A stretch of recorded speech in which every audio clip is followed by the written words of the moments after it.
Hey guys, just got off the phone with another investor where I was discussing deeds and why I use certain deeds and don't use certain other deeds when I'm selling my investment properties. And I'd given a presentation a little over 2 years ago to my investment group there in Austin about the very same topic. And I got to thinking, with all the newer investors in the investing arena now, I want to do a short video perhaps and share some ideas on the top three reasons why I don't offer a general warranty deed when I'm selling my properties. For those investors like myself who use the TREC 1 to 4 family form predominantly in their sales of investment properties, you'll know that in paragraph 9 of that form it specifies that the seller will deliver to the buyer a general warranty deed.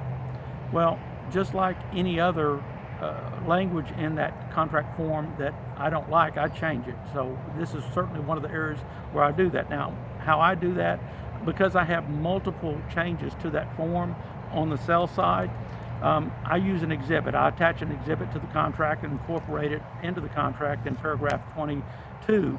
But in that exhibit A that I attach to the contract and incorporate into it, I put in there a special provision that states I'm going to be conveying the property by special warranty deed, not by general warranty deed. For other investors who maybe don't make as many changes or add as much language as I do to the form on the sell side, you just put it into the paragraph 11, which is the special provision section of the form, and just specifically state in there that you're going to convey the property by special warranty deed. Now, I would still recommend you go into paragraph 9B1 and go ahead and strike out the word general there.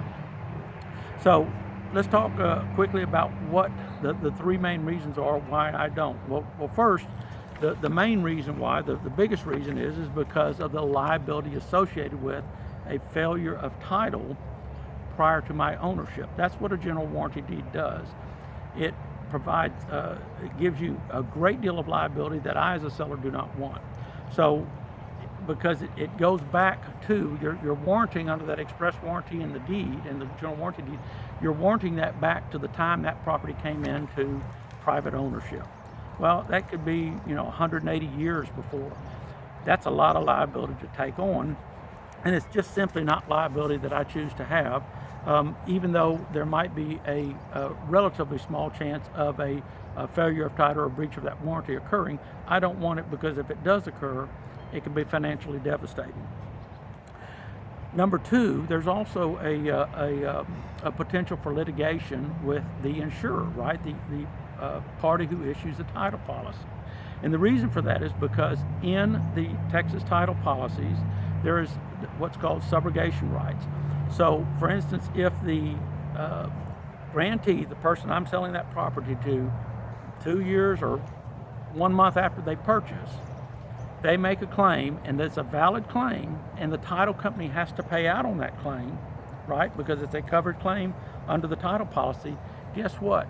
That insurer can exercise those subrogation rights in the title policy and come after me, the seller. So, for instance, I might have actually paid for the title policy, for the owner's title policy for that buyer, for that grantee. I paid for that title policy, and then I've authorized them to come back then and sue me for something that could have occurred 45 years before my period of ownership of that property.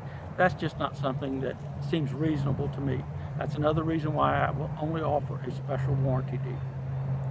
And then the third and final reason is that when you offer that general warranty deed, that express warranty in there, that warranty you're offering, runs with the land. What that means is you're liable not only to that grantee, you're liable for all subsequent grantees. You've got liability there too. Think about that. If he sells it, and that person sells it, and the next person sells it, you've saying you're going to warrant that title all the way back to the time where that property came into private ownership.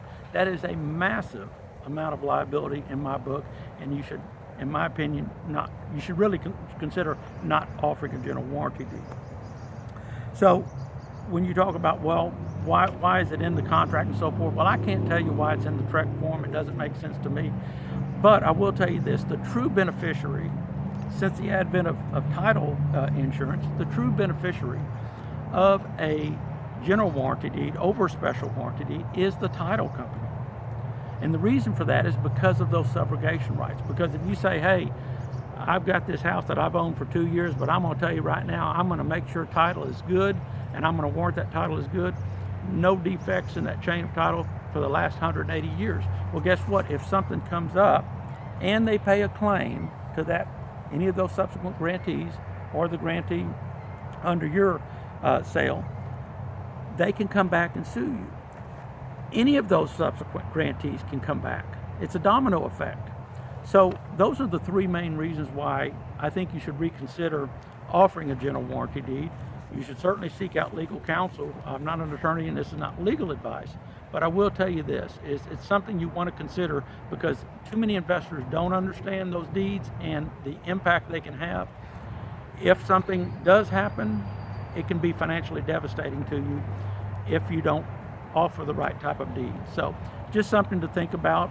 And if you found any value in the video here and the information provided, I'd ask that you please like and share the video, and also please consider liking my page as well. Thanks a bunch, and I'll see you on the next video.